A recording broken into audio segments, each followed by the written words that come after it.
Okay, welcome back to the Bible Project podcast. And we're working together through the whole Bible, and we've just reached Genesis chapter 4, and we'll be covering verses 17 to 24 today, looking at the story, the continuing story of Cain and Seth. So we had just saw last time that Cain had been cast out to live in what was described as east of Eden. We may not know exactly where east of Eden is today, but we do know that Cain is not seen to seek God's forgiveness, nor does he seem to have any desire to seek God's favour either. Rather, he is witnessed pursuing his own desires and his own sense of direction. The other thing that is interesting in these verses is that it tells us he built a city and named it after his son. Now, the definition of a city at that time was a residential development within a secure walled area. But please remember, God had just said he was going to be a wanderer and a fugitive. And what does he do? He goes and builds a city, and in doing so immediately goes out and defies the command of God. Furthermore, clearly he did not believe God would protect him, because he is described as building a walled city somewhere where he would be enclosed for protection. So again, at the bottom of everything here is unbelief.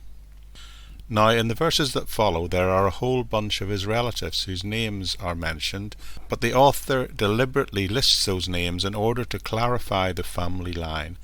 But even the author himself passes over them quickly in order to get us to verse 19, where we pick up and it says this: Lamech married two women, one named Adah and the other Zillah. That's Genesis 4:19. So, ladies, please note we have the first bigamist in the Bible. And if you remember, if we go back to chapter 2, verse 4, God had decreed, therefore a man shall leave his father and his mother, and be joined to his wife singular, and that they should become one flesh. And now Lamech, in open defiance and disobedience to God, goes out and marries two wives. So again, we see the point is this is open rebellion against God. Let's just pick up the text in verse 20. And it says this: Adah gave birth to Jubal, and he was the father of those who live in tents and raise livestock.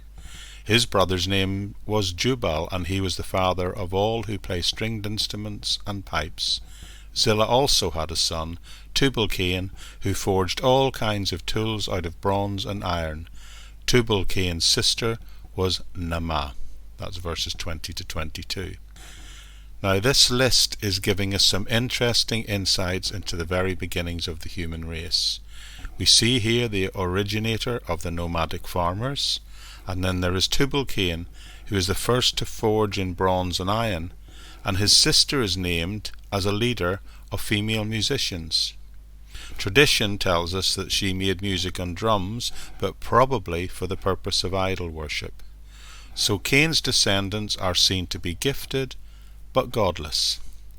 Then the text picks up again in verse 23, telling us that Lamech said to his wives, Adah and Zillah, Listen to me, wives of Lamech, hear my words.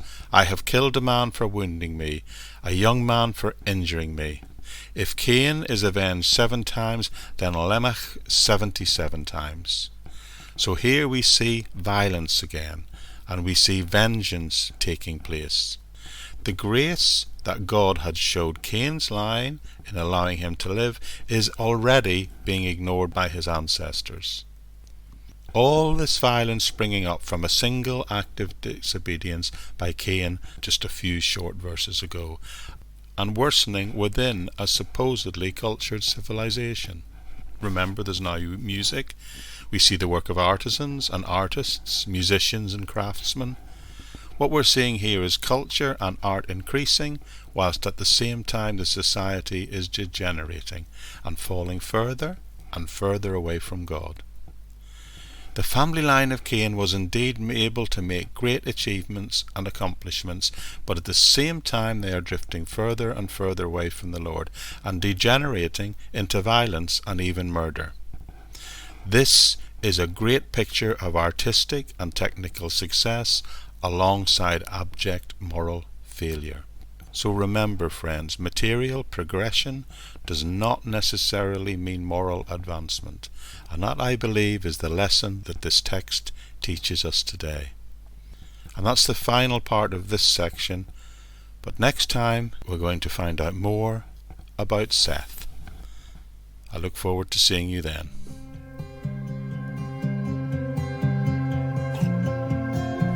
Okay everyone, that's it for this time. Thank you for joining me.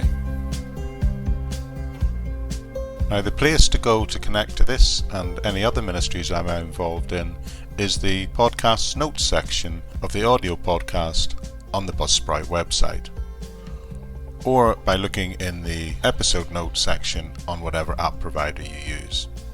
Within that you'll not only find the transcript of each talk, but you'll also find links to all the ministries and the way to connect with us, including the Facebook page, my YouTube channel, and links both to this, the daily podcast, and the Living in Faith Everyday podcast, which is a weekly roundup of all the various Bible study and talks that I'm doing over the period of the preceding week. You'll also find links there to my SoundCloud and my Bandcamp page, where I create the background music and the sound design of these podcasts. But with that, all I'd like to say is thank you for joining me, and I hope to join with you again very soon.